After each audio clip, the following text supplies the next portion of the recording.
What's up guys, TheJordude here, and welcome to another episode of TheJordude's Basics.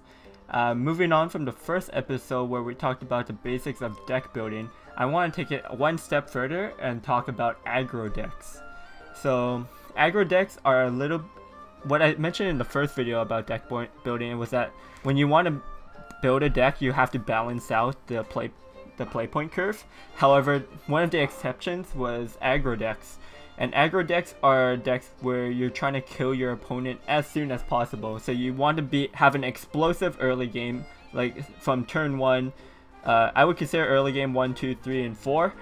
So during those times, you're putting a lot onto your board. You get the board control, and you're transitioning from that early board advantage to putting a lot of chip damage and a lot of pressure onto your opponent. And then you ideally want to kill them by around like turn 6. So aggro decks generally are going to be decks that have a lower curve here. So as you can see from this Vengeance Blood is a very popular aggressive deck right now in the meta. As you can see, there's nothing past 5 play points.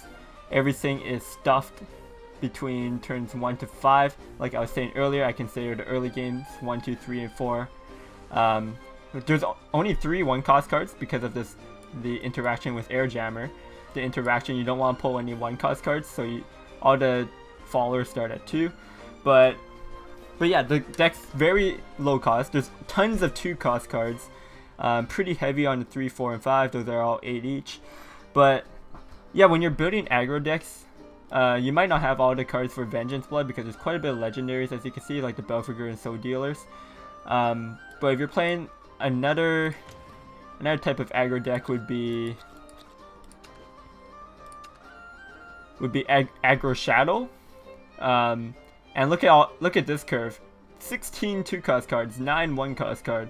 So as you can tell, just like the Vengeance Blood, the curve is very skewed to the left. Again, there's nothing that costs more than 5 in this deck.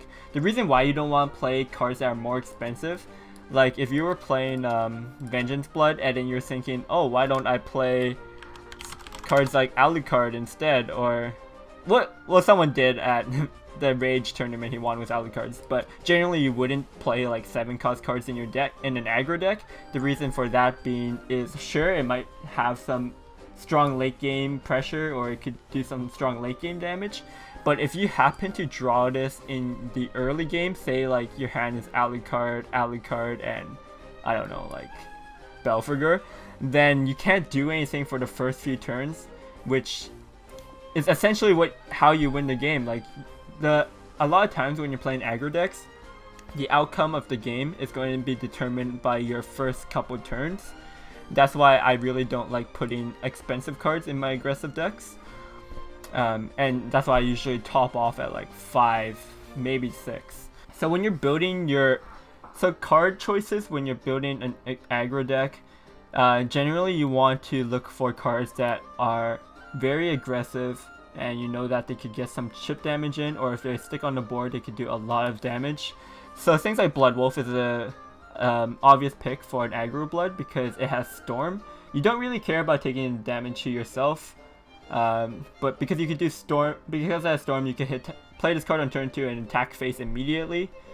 Another aggressive card is Spiderweb. Even though it's only 1 attack, because it has 4 health, it just stops your opponent, protects your other followers, and it could get a little bit of chip damage in because of the extra health. It can survive some removal spells.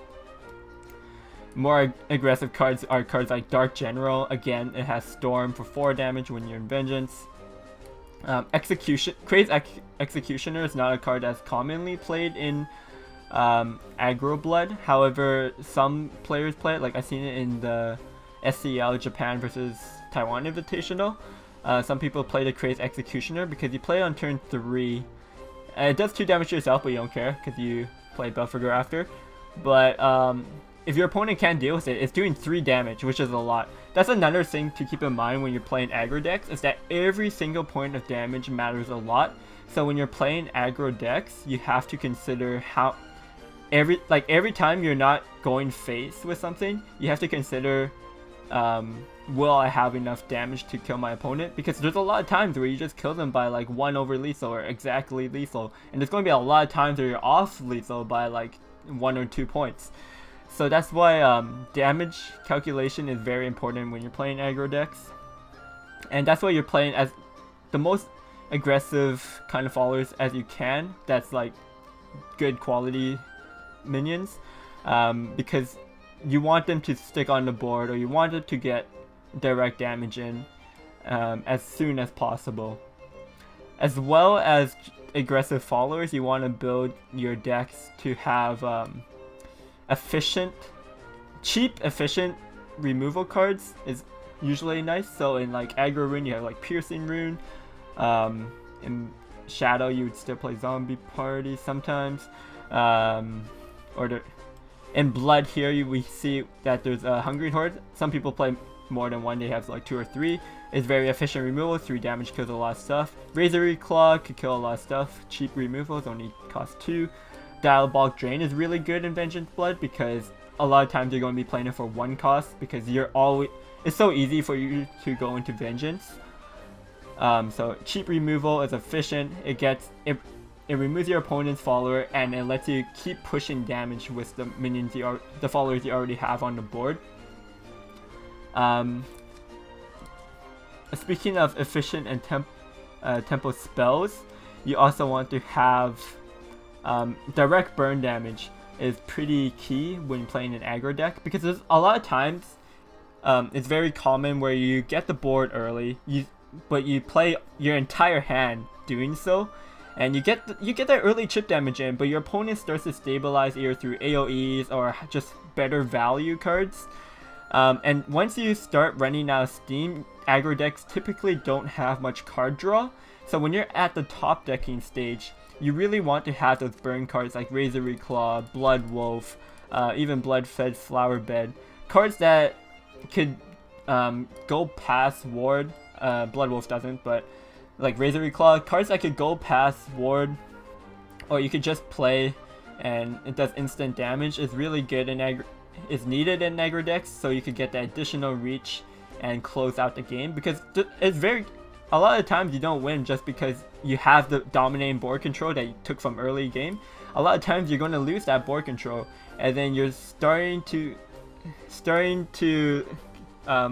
take the back step, and then that's when you pick up like your Razor Claw and you just kill them. So keep in mind when you're building your aggro decks to be very low cost curve. You want to have aggressive followers. Most of the time you could tell which cards are going to be aggressive and which cards are good to be in aggressive decks. And you want to make sure you have the most efficient and effective cards that are good in the early stages of the game. So cards like all these followers are big because they have the downside of self-inflicting. You have good tempo cards like Diabolic Drain, that's cheap. Hungry Horde is cheap, removal. And then you have the last burn damage to like Razor Claws to close it out. So yeah, this is my current list for aggro Vengeance Blood. So if you guys need a deck list, you could give that a try. And I'm gonna try to find one game where you could see for an example and go through that. Alright, so we're going up against a Haven here. This curve is looking really good. We have a 2, 3, and 4, so we'll just keep that up, keep everything. When you have a curve with an aggro deck, you're feeling good.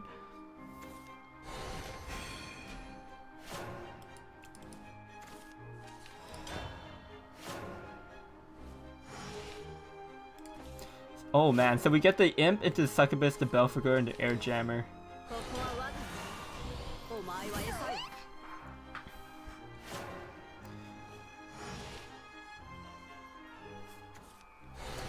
Feeling nice.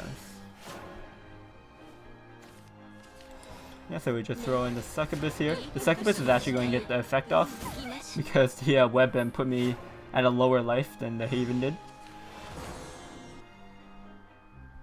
And next time I'm just going to be able to go into Belphegor, and I get to evil. So I'm going to be able to evil either the Succubus or the...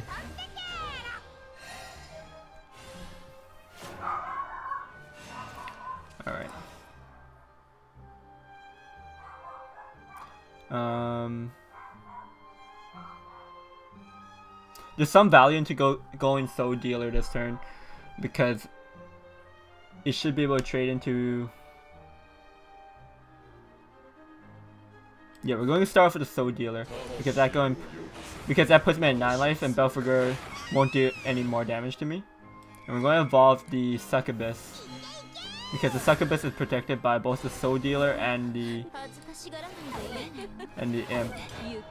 So one thing when you're playing aggro decks is that a lot of times you don't trade into your opponent because every point of damage counts, like I was saying earlier. So you do need to attack face whenever possible. The only time you really trade is when your opponent has a ward, so you have to trade. Or if you, by not trading, you're going to lose everything on your board, everything, and you fall too far behind, or you're just going to die.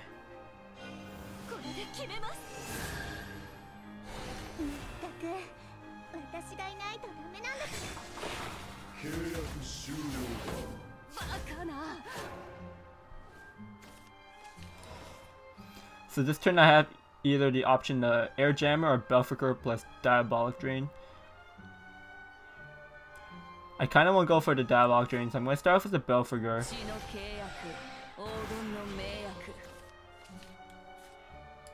And we'll drain this. And here we're going to evolve the Belphegor to trade. It might seem contradictory that I just told you guys not to trade, but because I don't have any Enfaller that I could evolve this turn to attack face, it is fine because I also get to remove, and I still have the Succubus, which is a 4/5, and now my opponent has to deal with the 6/2 as well, and with only 6 play points he might not have enough. So he has to Kujo deal with the Belphegor, but it doesn't trade into the Succubus unless he has like a holistic Holy Water, but yeah, he does not. So now I have 4, 8, 12 damage, so now he's just dead. Or even more, 9 damage.